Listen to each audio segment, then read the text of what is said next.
आज 9 मे गुरुवार. सर्वांना शुभेच्छा. आपण आज 425व्या ओवीपासून सुरुवात करणार आहोत. कलशाध्याय. सर्वांना पुन्हा एकदा मनापासून शुभेच्छा. सर्वांचं स्वागत.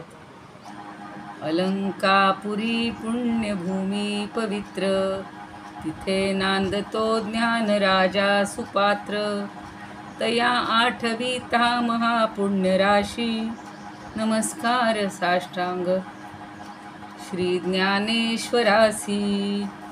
आदौ वैभवतारकंच कथितं, श्रीकृष्णगीतामृतं. हस्ताभ्यां कटिमानभानचकितं, भक्तं समाश्वासितं. दातुं ज्ञानरसं हि येन जगति, ज्ञानेशरूपं धृतं. वन्दे तं करुणाकरं प्रभुवरं, श्रीसंतज्ञानेश्वरं. श्रीसंतज्ञानेश्वरं. ज्ञानेश्वर महाराज की जय. पंढरीनाथ भगवान की जय. जय तू ज्ञानेश्वर, जय तू श्रीकृष्ण. आपला 17वा श्लोक चाललेला आहे आणि एका श्लोकावर ज्ञानदेव किती प्रकारे आपल्याला समजावून देतात. खरंच त्यांच्याबद्दल आपण कृतज्ञ आणि अगदी ऋणातच त्यांच्या राहायला पाहिजे. की यस्य नाहं कृतो भावो, बुद्धिर्यस्य न लिप्यते, हत्वापि स इमान लोकान न हंती न निबध्यते. या श्लोकाचा धागा विसरू नका.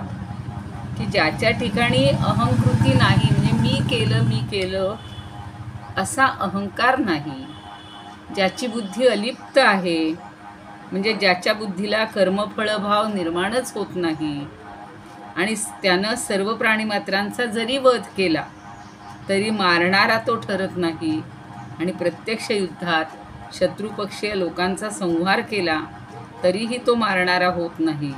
या पापपुण्यानं बद्धसुद्धा होत नाही.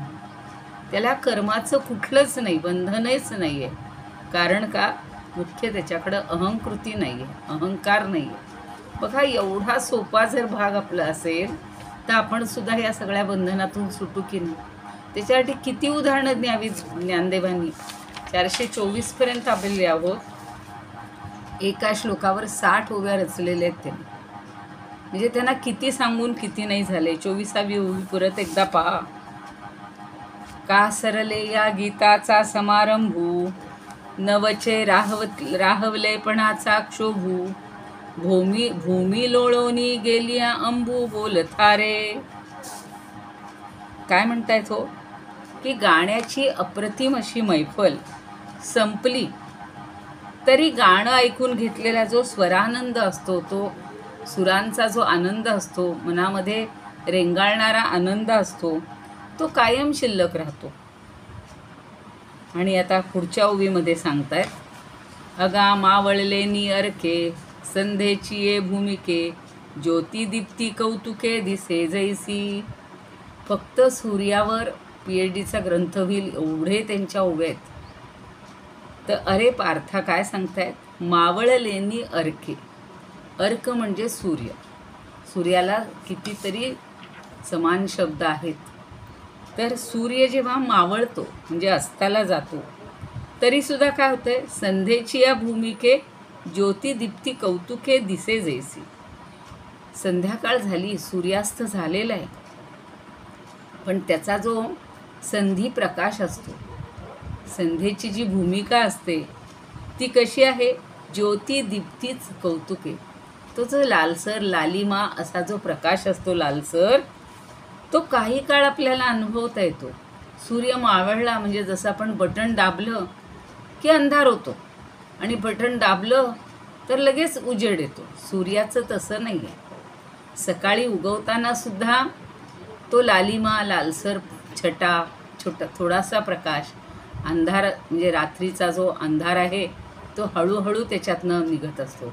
एकदम डायरेक्ट कुठली गोष्ट होत नाही. तसंच इथे मावळल्यावर सुद्धा तो संधी प्रकाशाचा अनुभव आपण थोडा वेळ घेऊ शकतो. म्हणजे एकदम काळाकुट्ट अंधार होत नाही आहे. सूर्याचं थोडंसं अस्तित्व तिथे उरतंच आहे. त्याच्यावरनं पुढं काय सांगायचं ते बघूया आपण. सगळी उदाहरणं फार सुंदर दिलेली आहेत. पै लक्ष भेदिली यावरी, बाण धावेची तववरी, जव भरली आथी उरली बळाची ते. आता बाणाचं उदाहरण देतात की लक्षाचा बाण बघा, श्रीरामांचं असू किंवा कुठल्याही, अगदी अर्जुनाचा घेऊया आपण, की जे अगदी चांगले धनुर्धर आहेत, त्यांनी जे लक्ष आहे, ज्याच्यावर मारायचं आहे बाण, त्याच्यावर बरोबर बाण मारला जायचा. श्रीरामांचं तर एक बाणी म्हणून प्रसिद्धी आहे की त्यांचा बाण परत त्यांच्याजवळ यायचा. त्या बाणानं त्या लक्षाचा वेध घेतला तरीसुद्धा बाण सोडण्याच्या वेळी सामर्थ्यामुळं, त्याच्याजवळ जो आविष्कार होता त्याच्या सामर्थ्यामुळं तो बाण पुढे जात राहतो. असं होतं का की लगेच तो तिथे खाली पडला? नाही, तो बाण पुढेच जात राहतो आणि तो सणकत जात राहतो. म्हणजे मारले म्हणून आता त्याचा वेग कमी झाला असं नाही. तसं सूर्य मावळला तरी त्याचं एकदम सगळं तेज संपतं का? नाही आहे. पुढचं उदाहरण बघा. फार इतकी सुंदर उदाहरणं दिलीत ना, या सगळ्या उदाहरणातून काढायचा निष्कर्ष आपण लक्षात ठेवायचा की इतक्या सुंदर उदाहरणातून आपल्या डोक्याला त्यांनी बरोबर चालना दिलेली. पुढं बघा. नाना चक्री भांडे झाले, ते कुलाले परते नेले, परिभ्रमेची ते मागिले, भोवंडिले पणे. आता कुलाल म्हणजे कुंभार. नाना चक्री भांडे झाले, ते जे चक्र असतं त्याचं, त्या चक्रावर बऱ्याच वेळा ते गरा फिरतं आणि मग त्याच्यावर ते मडकं तयार होतं, भांडं तयार होतं. चक्री भांडे झाले. किती वेळ फिरतं त्याचा काही हिशोब नाही आहे. 100 वेळा फिरलं की भांडं तयार होणार आहे. ते अखंड फिरतच असतं आणि तो घट किंवा तो माठ किंवा जे छोटंसं मडकं असेल, भांडं असेल, ते तयार झालं रे झालं आणि भोवंडिले, ते कुलाले परते नेले. परते नेलं म्हणजे त्यानं काढून घेतलं. तो असं छान अलगद हात लावतो आणि अगदी असं छान ठेवतो बघा. ओलच्या ओला तो मातीचा घट असेल तो अगदी अलगद काढून ठेवतो आणि मग ते मडकं जरी काढून घेतलं तरी ते फिरणारं गरागरा जे चाक आहे ते तसंच फिरत राहतं. कारण ती जी गती असते ती ह्या बटनासारखी बंद नाही करता येत. हल्लीची यंत्र तशी असतील की आता झालंय काम की करा बंद की संपलं. पण तसं नाही आहे. या चक्राच्या भोवती फिरत्या चाका वरती देसी मातीला आकार. विठ्ठलाला म्हणले, विठ्ठला तू वेडा कुंभार. तर हा असा मातीला आकार मिळतोय, त्याचं मडकं तयार होतंय आणि ते काढून घेतल्यानंतरही चक्र गरा फिरतच राहतं. असं झालं आहे का हो भगवंताचं सुद्धा, की आता ह्या सृष्टीतलं सगळं झालं आहे निर्माण करून, बस आता संपली, निर्मितीची क्षमता संपली, असं कधी झालं आहे का? त्या चक्राच्या गरगर फिरण्यासारखंच हे सृष्टीचं चक्रसुद्धा गरा फिरतच राहते, नवीन निर्मिती होतच राहते. पुढे काय म्हणतात भगवंत बघा. परिभ्रमेची ते मागिले भोवंडिले पणे. भोवंडिले पणे म्हणजे मागच्या गतीमुळं ते पुन्हा फिरतच राहतं. ती गती तर एकदम थांबवली जात नाही. तैसा देहाभिमानू गेलिया, देह जेणे स्वभावे धनंजया, झाले ते अपैसया चेष्टवीच ते. तैसा देहाभिमानू गेलिया, त्याप्रमाणे अरे पार्था, हा देहाभिमान जरी गळून पडला, कशामुळं? आत्मप्राप्ती झालेली आहे. आत्मप्राप्ती झाल्यानंतर देहाभिमान जरी गळून पडला तरी काय होतं रे? देहे जेणे स्वभावे धनंजया, झाले ते अपैसया चेष्टवीच ते. तर त्या ज्या प्रकृतीनं हा देह उत्पन्न केलेला आहे, ती प्रकृती काय करते? त्या आत्मज्ञानी पुरुषाला सहज पुढच्या क्रिया करतच ठेवते, करायलाच लावते. फरक एवढाच असतो, देहाभिमान असताना आणि आत्मज्ञान झालं नसताना ते कर्म मी करतोय एवढं केलं, असं केलं, तसं केलं, हा सगळा अभिमान त्या कर्माचा सुद्धा अभिमान त्याच्या ठिकाणी असतो. आणि आता जेव्हा आत्मज्ञान होतं त्यावेळेला सुद्धा ही प्रकृती त्याच्याकडून कर्म करूनच घेते.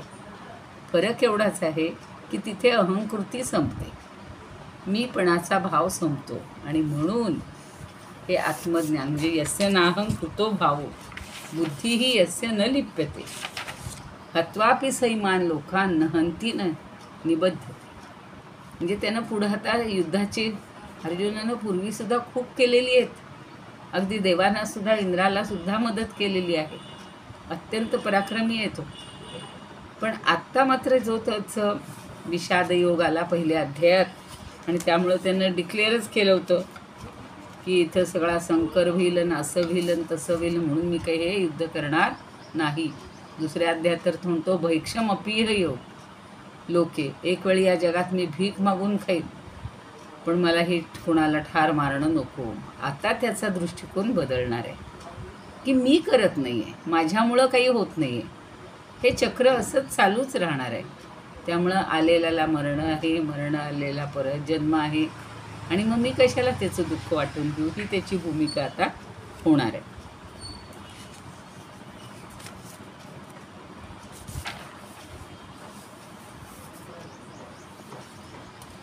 आता बघा, कालपर्यंत आपण पाहिलं होतं की भूमीवरी गेले वाहोनिया जल परिमागे ओल उरे जैसी. पाणी पडल्यानंतर पावसाचं ती जमीन तशीच ओली राहते, जल सगळं आटून जातं, म्हणजे विरघळून जातं, वितळून त्याच्यामध्ये जिरून जातं. आता आत्ताची ओवी आहे तिथपासून बघूयात ओव्या स्वरूपानंदांच्या. मावळे ग भस्ती परिनभ प्रांती उरे सायनदीप्ती मागे जैसी. सायनदीप्ती म्हणजे संधी प्रकाश. आता बघा, आता थोड्या वेळाने तशी अवस्था येतेच आपल्याला 6 नंतर. किंवा लक्ष भेद जाहला तरीही पुढे धाव घेई बाण जैसा. घेतला काढून कुंभकारे घट तरी ते भोवत राहे चक्र. भोवत म्हणजे फिरत. तैसा मुक्तात्म्याचा देह अहंकार गळोनी साचार जरी गेला तरी तयाची या प्रारब्धानुसार चालती व्यापार शरीराचे. पडे जैसे स्वप्न संकल्पा वाचोनी न लावितावनी होती वृक्ष. नरचिता तरी, आता हे पुढच्या आहेत खरं होऊया, एवढी वाचून घेते मग पुढं बघूया. नरचिता तरी गंधर्व नगरी उभारे अंबरी आपोआप. उभारे अंबरी म्हणजे आकाशामध्ये दिसते. आता जसं मगाशी म्हणलं की सूर्य मावळला, अस्त झाला तरी संधी प्रकाश उरतोच, तसं आता वेगळ्या पद्धतीने सांगते. संकल्पे विण, हेच झालं ना.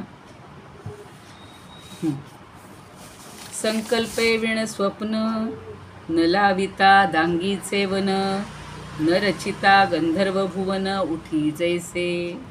2 उदाहरणं दिलेली आहेत की संकल्पे विण स्वप्न. आपण असं ठरवतो का आज मला अमुक अमुक स्वप्न पडायला पाहिजे? नाही.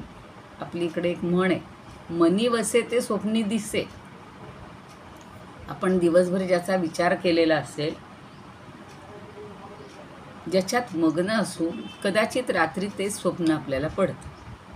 पण कुठलाही आपण संकल्प करत नाही की आज मला हे स्वप्न पडायला पाहिजे, आज मी राजा व्हायला पाहिजे, आज माझा अमुक अमुक सन्मान व्हायला पाहिजे, असं काही नाही. किंवा मला कोणीतरी धिक्कारलं पाहिजे, असा संकल्प न करताच आपल्याला स्वप्न पडतं. न लाविता दांगीचे वन न रचिता गंधर्व भुवन उठी जैसे. आणि त्याचप्रमाणे कुठल्याही बिया न पेरता किंवा झाडे न लावताच अरण्याची निर्मिती होते.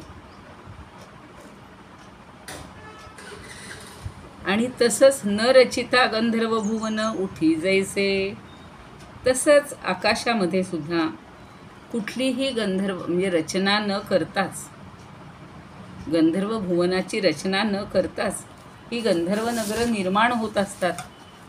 म्हणजे त्याला काही कुठलं कष्ट किंवा कुठलं काही करावं लागतं का हो? नाही करावं लागत, ती आपोआपच निर्माण होतात.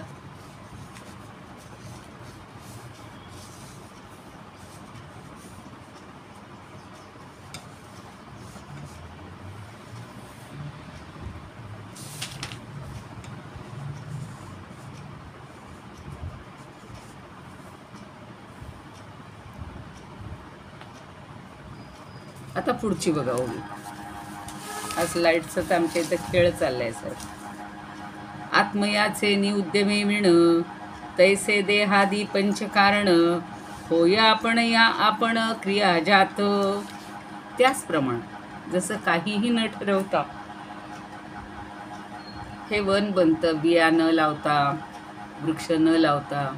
आपल्याला मात्र फुलझाडं, फळझाडं, आपल्या दारात जे जे काय हवी बाग, ती आपण खास रोपं आणून ती लावत असतो आणि त्यात आपल्याला आनंद मिळतो. पण इथे मात्र सांगितले की इतर अरण्यामध्ये किंवा आपण मोकळ्या पर्वतांवर बघतो की तिथं कुणीही कुठलंही बी न पेरतासुद्धा त्या ठिकाणी वन निर्माण होतं.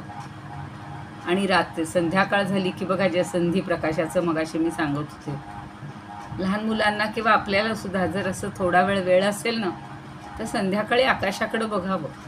ते जे गंधर्व नगर दिसतं, गंधर्व नगर म्हणजे काल्पनिक सगळं आपणच त्याच्यात निर्माण करतो की अरेच्छा तिथं महाल दिसतोय, अरेच्छा तिथं राजवाडा दिसतोय, मग त्याच्यामध्ये सिंहासन आहे, हा राजा बसला आहे, किंवा असे असे पक्षी जमलेले आहेत, हे प्राणी कधी हत्तींचे आकार दिसतील, कधी सिंहांचे आकार दिसतील, कधी माणसांचे आकार दिसतील, कधी लहान मुलांचे. त्याला गंधर्व नगर म्हणतात. आणि ते गंधर्व नगरसुद्धा काहीही न प्रयत्न करता आपोआप उठत असतं, जे आपोआप दिसत असतं, निर्माण होत असतं. आत्मयाचे निउद्यमे विण तैसे देहादी पंचकारण होय आपण या आपण क्रिया जात. आता आपण या अध्यायाच्या सुरुवातीला म्हणजे 14व्या-15व्या श्लोकात पाहिलं, अधिष्ठानं तथा कर्ता करणंच पृथक विधम विविधाश्च पृथक चेष्टा दैवंचैवात्र पंचमम. ही जी 5 कारणं आहेत, तर आत्म्यानं कुठलाही व्यापार केला नाही किंवा संकल्प केला नाही, तरी जी 5 कारणं सांगितलीत ना, त्यांच्याकडून ही सगळी कर्म सहजपणे होतात. तेव्हाही त्यांनी पटवून दिलेलं होतं की आत्मा काहीच करत नाही. ही 5 कारणच या प्रत्येक कर्माच्या यशस्वीतेसाठी उपयुक्त ठरतात. पै प्राचीन संस्कार शेषे 5ही कारणे सहेतुके कामविजती गा अनेके कर्माकारे. जो पूर्वीचा संस्कार आहे, प्राचीन संस्कार शेषे, तो उरलेला असतो संस्कार, आणि त्या शेष संस्कार आणि हे 5 हेतू, 5ही कारणे सहेतुके. हेतू काहीतरी हेतू असतो त्याच्यामागे. कामविजती अनेके कर्म, कामविजती म्हणजे ती पूर्ण होतात, ती कर्म राबवली जातात. क्रियापद म्हणजे क्रियापदाचंच पुन्हा क्रियापद बनवलेलं आहे की काम म्हणजे नामधातू म्हणतात त्याला, नामावरनं. काम हे नाम आहे, तर कामविजती म्हणजे ती कर्म राबवली जातात. कर्माकारे, अनेक प्रकारच्या कर्माच्या आकारात, म्हणजे कर्म करून ही कामं केली जातात, राबवली जातात. कारण ते 5 हेतू बरोबर सगळं घडवतच असतात. अधिष्ठान म्हणजे देह पाहिलेला आहे, कर्ता म्हणजे पुन्हा जीव आहे, करणं वेगवेगळी साधनं, जेव्हा जेव्हा जे कर्म करायचं असेल त्यानुसार आपण सगळी साधनं मिळवत असतो. आणि विविधाच पृथक चेष्टा, आपण वेगवेगळ्या हालचाली, वेगवेगळे प्रयत्न करतो. पण सगळ्यात पुन्हा शेवटची गोष्ट आहे दैवाची साथ. देवाची साथ. आपण ज्यासाठी ज्याच्या प्रेरणेनं करत असतो तो देव आपल्या पाठीशी असतोच, किंवा पूर्वीचं दैव प्राक्तन. आणि या सगळ्यामुळं आपलं कर्म यशस्वी होतं. कारण पूर्वजन्मीचे सगळे संस्कार शेष राहिलेले असतात. आत्तासुद्धा आपल्याला माहिती नाही आपण या जन्मात काय काय केलं आहे, हे आपल्याला माहिती आहे. पण त्यातलं उरल काय पुढच्या जन्मीसाठी हे कोणी सांगू शकणार नाही. शेवटी अंत. त्या दैवजात दुःखे भरतामध्ये हे सगळं तत्वज्ञान सांगितलंय. अंत उन्नतीचा पतनी होई या जगात, दिसे भासते हे सारे सर्व कर्मजात.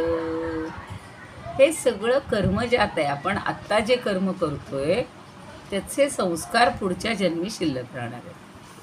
म्हणून इथं ते सांगतायत की ही सगळी कर्म ही त्या 5 हेतूंच्यामुळे पूर्ण होतात आणि अनेक प्रकारची कर्म राबवली जातात. तया कर्मा माझी मग संहरो आवघे आघवे जग, अथवा नवे चांग अनुकरो. अजून इथे एक नवीन सांगतायत तत्व की ह्या कर्मामध्ये म्हणजे काहीही हो, या विश्वाचा प्रलय हो, संहरो अवघे जग, आघवे जग. आघवे म्हणजे संपूर्ण. हे संपूर्ण जग त्याच्यामध्ये बुडून जावो, त्याचा संहार होवो, किंवा नवे चांग अनुकरो, किंवा नवीन दुसरं विश्व निर्माण अनुकरो म्हणजे होवो, निर्माण होवो.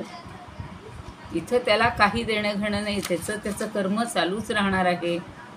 भले प्रलय होवो की नवीन विश्वाची निर्मिती होवो, पण त्याच्या आणि ह्याचा काही संबंध नाही.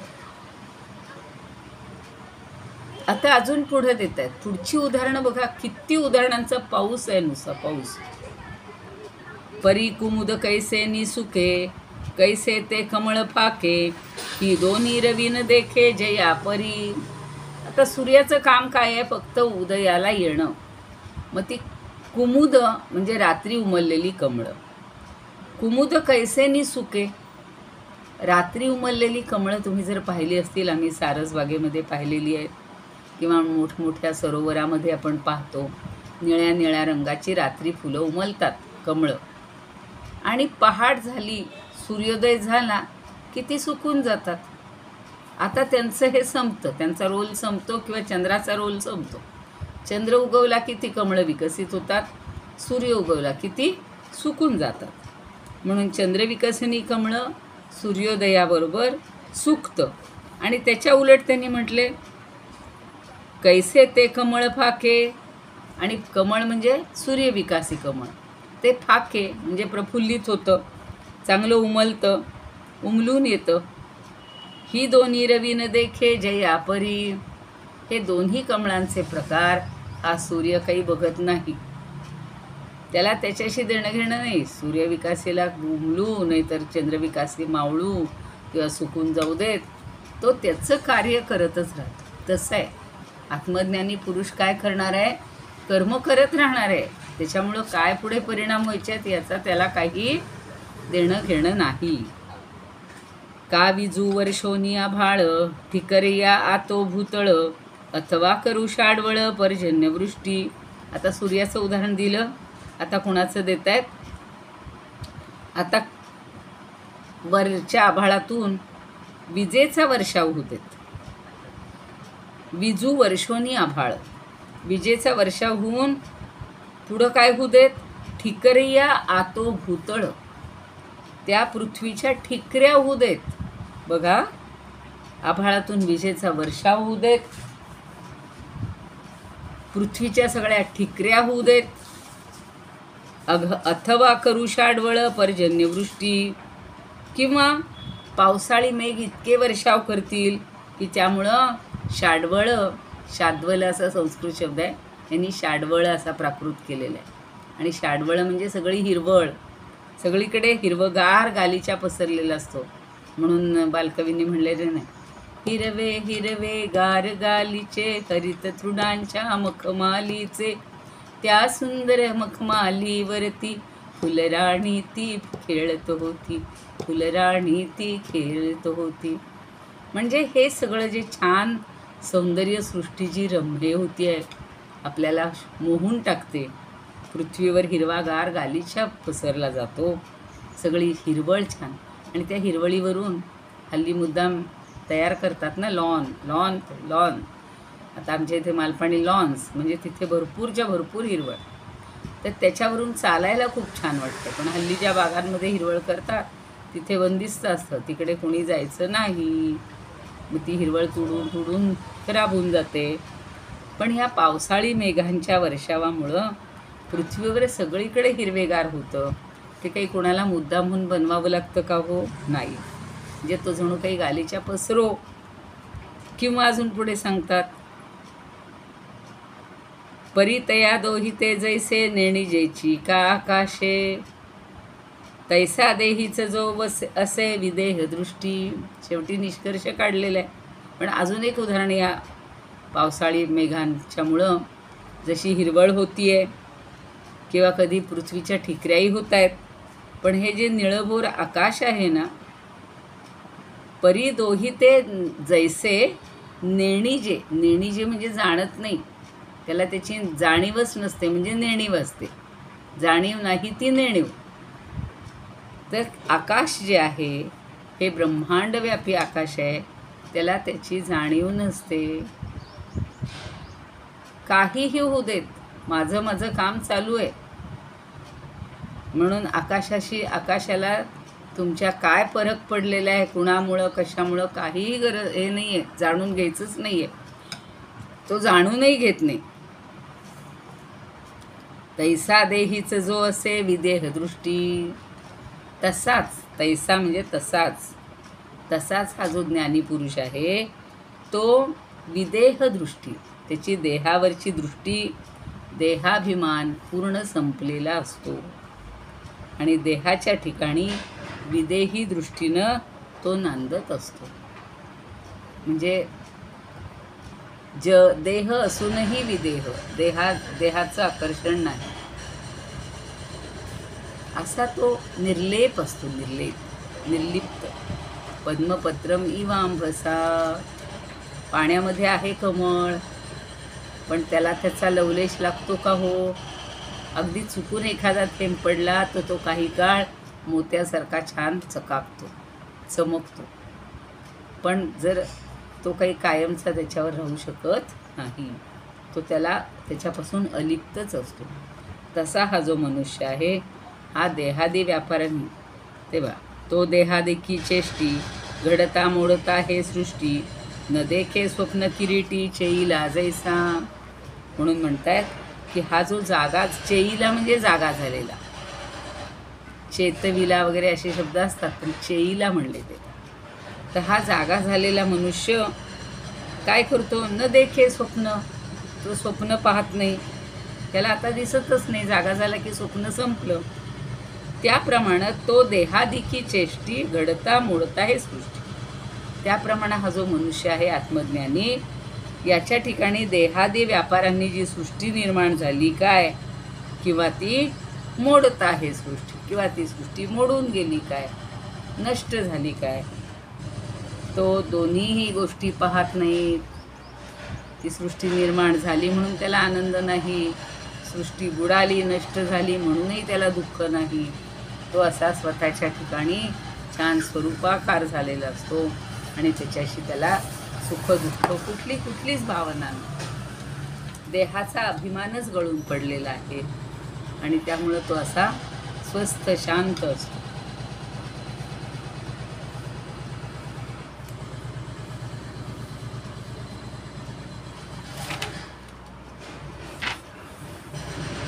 आता बघा तेच सांगतायत वेगवेगळ्या उदाहरणातून.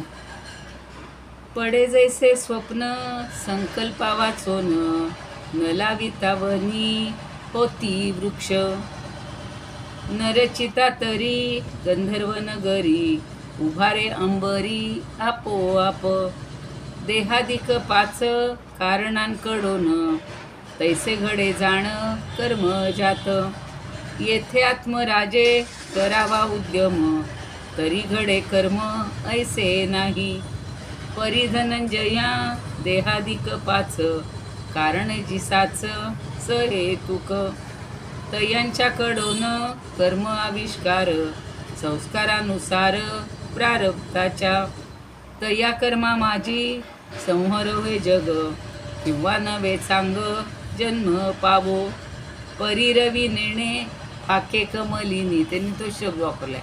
फाके म्हणजे प्रफुल्लित होणे. किंवा कुमुदिनी सुके जैसी, मेघमालेतून वीज कोसळून टाकोती जाळून विश्व सारे. किंवा पर्जन्याची होवोनिया वृष्टी, होवो धन्य सृष्टी तृणांकुरी. परिदोहितेही नभ नेणे जैसे, तैसा देही असे विदेही जो. सृष्टीची तो नेणे घडामोड पार्था, न देखे जागता स्वप्न जैसे. परिस्थूल दृष्टी होती जे अज्ञानी, ते तथा मानोनी देहधारी. ही पुढची ओवी आहे. म्हणजे हा जो आत्मज्ञानी आहे त्याला हे जग बुडालं काय, जग नवीन निर्माण झालं काय, आपल्या देहाच्या द्वारे कर्म झाली काय, नाही झाली काय, आकाश जसं काहीच आकाशावर काही फरक पडत नाही, वृष्टी झाली काय, हिरवळ पसरली काय, किंवा त्या भूतळाच्या ठिकऱ्या झाल्या काय, ते अलिप्तच असतं. तसाच हा आत्मज्ञानी सुद्धा अलिप्तच असतो. देहादिकांच्या ज्या ज्या काही चेष्टा घडतायत त्या चेष्टा घडो की सृष्टी पूर्ण मोडून जाओ. जसा तो स्वप्नही पाहत नाही जागा झाल्यावर, तशी त्याची अवस्था झालेली असते. 36 पर्यंत झालेल्या होत्या ओव्या. आता एखाद दुसरी होईल, थांबूया आपण. एरवी चामाचे डोळेवरी, जे देखती देहची वरी, ते किरतो व्यापारी ऐसेची मानिती. चामाचे डोळे म्हणजे आपले चर्मचक्षू असं त्यांना म्हणायचं. तर सर्वसामान्य माणसं ही काय करतात, आत्मज्ञानी पुरुषाकडे आपल्या मर्त्य चर्मचक्षुनी पाहतात. देखती देहची वरी, ते किरतो व्यापारी. आणि मग देहबुद्धीने त्याला अनुभवतात. हा आत्मज्ञानी पुरुष खरोखरच कर्म करणारा सर्वसामान्य माणूस आहे असं समजतात. ते किरतो व्यापारी ऐसेची मानिती. कारण आपण म्हणतो ना, आपल्या चक्षुतून आपण दुसऱ्याकडे बघत असतो. का मतभेद होतात, का मनभेद होतात, का असे संशय येतात की आपण त्याच्या भूमिकेतनं आपल्याकडे बघत नाही किंवा त्याच्याकडे बघत नाही, आपण आपल्या भूमिकेतून त्याच्याकडे बघतो. आणि त्यामुळं काय होतं, या चर्मचक्षुनी हा सर्वसामान्य माणूस त्याच्याकडे बघत राहतो, आत्मज्ञानी पुरुषाकडं. आणि परत तो काय म्हणतो, बघा आम्ही जेवण करतो तोही जेवण करतो, आम्ही कामं करतो तोही कामं करतो, काय आहे आमच्यात आणि त्याच्यात फरक हो, दोघंही सारखेच आहेत की नाही. पण दृष्टीमध्ये फरक आहे, वृत्तीमध्ये फरक आहे, वागण्यामध्ये फरक आहे. आपण एवढंसं काही काम केलं, कोणाला मदत केली, सगळ्यांना सांगत सुटतो, अहो त्यांना अशी अशी अडचण आली, आम्ही मदत केली, इथं मी पण आहे. आणि हा मनुष्य करून मोकळा होईल, काही सांगणार नाही, कोणाला काही त्याचा गवगवा नाही, काही नाही, काम करून मोकळा. पण आपण मात्र, म्हणजे हा सामान्य माणूस मात्र चर्मचक्षुंनी त्या आत्मज्ञानी माणसाकडं असा बघतो की तो देहबुद्धीच अनुभवतो आहे असं त्यांना वाटतं. आता त्याला पुन्हा कोल्ह्याचं उदाहरण देतात. कोल्ह्याचं मागचे काले एक उदाहरण परवा गेलेलं होतं. तो साचची राखता कोल्हा, नाही हे कोडाली, कातणाचा बाहुला, जो आगरा मेरे ठेविला, तो साचची राखता कोल्हा मानिजेना. छान उदाहरण आहे बघा. इथं काय म्हटलं त्यांनी, तणाचा बाहुला म्हणजे गवताची बाहुली केलेली असते की नाही, बुजगावणं, त्याच्याबद्दल ते सांगतात की ते गवताचं बुजगावणं केलेलं असतं. कुठे असतं, आगरा मेरे ठेविला. आगर म्हणजे त्याचं शेत, आगरा मेरे म्हणजे त्या शेताच्या कडेला, त्या शेताच्या कडेलाच ठेवलेलं असतं. अगदी आल्याच दिसलं पाहिजे. आणि रात्रीच्या वेळेत मग हे पक्षी वगैरे घाबरून जातात, पक्षी काय प्राणी काय. तर ते कोल्ह्याचं उदाहरण दिलेलं आहे की तो साचची राखता कोल्हा मानिजेना. ते जे बुजगावणं आहे तेच या शेताचं रक्षण करतोय, तोच खरोखर राखणदार आहे. असा तो मानतो की नाही आणि घाबरून पळून जातो. आणि शेतकरी हुशार असतो. 24 तास कसा तो तिथे उभा राहील, त्यापेक्षा त्याच्याच आकाराचं ते बुजगावणं केलं गवताचं. त्याला डोळे बिळे सगळं छान करतात आणि कोल्हा येऊ किंवा इतर पक्षी येऊ ते त्याच्याकडे बघतात, घाबरतात आणि निघून जातात. म्हणजे हा कोल्हा त्याला राखणदार मानतोच ना. इथे थांबूया आपण. 38वी ओवी झाली. इदमुपकर्तुं भुवनमण्डलं समुदितमिव भास्करं सादरं वन्दे ज्ञानेश्वरं. त्रिभुवनमाता भगवद्गीता लोकमंगला लोकविश्रुता लोकहितं संततं ध्यायता येन ज्ञानेश्वरी विरचिता. श्रुत्वा प्राकृतगिरं सादरं वन्दे ज्ञानेश्वरं सादरं वन्दे ज्ञानेश्वरम्. आरती ज्ञानराजा महाकैवल्य तेजा सेविती साधू संत मनुवेधला माझा. आरती ज्ञानराजा लोपले ज्ञान जगी हित नेणती कोणी. अवतार पांडुरंग नाव ठेविले ज्ञानी. आरती ज्ञानराजा कनकाचे ताट करी उभ्या गोपिका नारी. नारद तुंबरू हो सामगायन करी. आरती ज्ञानराजा प्रगट गुह्य बोले विश्वब्रह्मची केले. रामा जनार्दनी पायी मस्तक ठेविले. आरती ज्ञानराजा महाकैवल्य तेजा सेविती साधू संत मनुवेधला माझा. आरती ज्ञानराजा. ज्ञानेश्वर महाराज की जय. पंढरीनाथ भगवान की जय. जय तू ज्ञानेश्वर, जय तू श्रीकृष्ण.